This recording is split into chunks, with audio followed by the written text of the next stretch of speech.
So ito po mga ka-James, ang Mitsubishi L200 naman itong kasalukuyang ginagawa natin ngayon. Bali ito, babaklasin natin yung kanyang mga injector. Kasi ito, papakalibrate natin. Mausok kasi yung makina niya mga ka-James at maingay.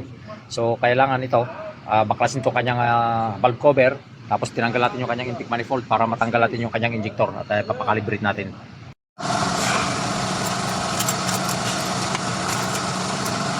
So dito po sa ginagawa natin mga ka-James, no? Bago natin bunutin itong kanyang mga injector, kailangan ito, picturean natin bawat isa. Kasi ito may mga ID number yan mga yan, 1, 2, 3, 4. Kasi ito, ipapadala natin sa calibration machine at ipapakalibrate natin itong kanyang mga injector. Para pag sa uli natin, mayroon tayong guide pagbalik at dun pa rin sa dating pwesto niya. No?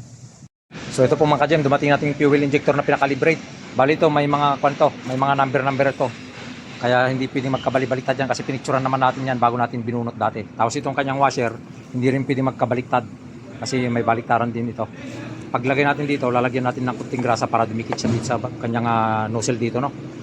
Yan, ilalagay na natin dito. Tanggalin natin itong mga ano niya. So yan, buuin na natin. Tapos papalitan din natin ng fuel filter pagkatapos natin may kabit. So bali ito naman ka-GM, yung Mitsubishi L200 na pinakalibrate natin yung kanyang injectors. Yan, tapos pinalitan natin ng fuel filter.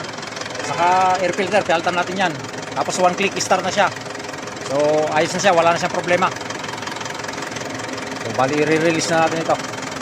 So bali ito isang makina na ito mga ka-GM, kinukumpleto pa nakasamahan ko si Mr. Wasdi. Ito, magaling na mekaniko yan. So bali ito, dito ikakabit to sa body na ito. Kinukumpleto na lang niya kasi ito, yung overhaul niya. Ayun o, sinabitan na ng kasamahan ko, sasalpak na namin mga ka-GM to. Yung makina, dito sa Peugeot na boxer. Yan ilalagay. So ayan siya. So ito po mga ka-GM, nabuo na yung makina dito at sinalpak ng kasamahan ko si Mr. Mushi. Ito, umaandar na siya. Yan, pinaltan kasi yung turbo. Bago na yung turbo nito kasi nasa likuran yung turbo nito kaya kailangan i-pull down yung makina para mapalitan siya.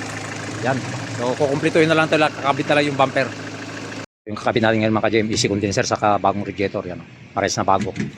Kasi tagas na itong dating radiator niya. Tapos yung cooling pan niya, yun pa rin yung gagamitin natin kasi gumagana pa naman yun. Dito sa ating ginagawang sakyan sa Suzuki Desire yan. So, tapos itong niya, lik na rin yan ng Rayon. Okay, gagawin muna natin to. So, bali ito yung ikakabit natin ngayon mga ka-GM. Easy condenser, tapos ito, bagong radiator. Yan o. Ito kasing niya, dati niya, yan o, leak na siya ng coolant doon sa housing niya doon. Tapos yan o, bingkong siya rito yung kanyang easy condenser. Tagas na rin ng Freon yan, kaya yan, kailangan natin palitan ng bago. Yung natin, yung dati pa rin, yung cooling fan, gumagana naman yan. So kapit muna natin to. Bali bago na rin tong ating radiator saka yung kanyang easy condenser mga ka-GM dito. Kakabit natin dito ngayon. Kailangan matapos natin tong sakyan na tong araw na to. Mga 5 hours tapos na ito. So yan po, at like and share.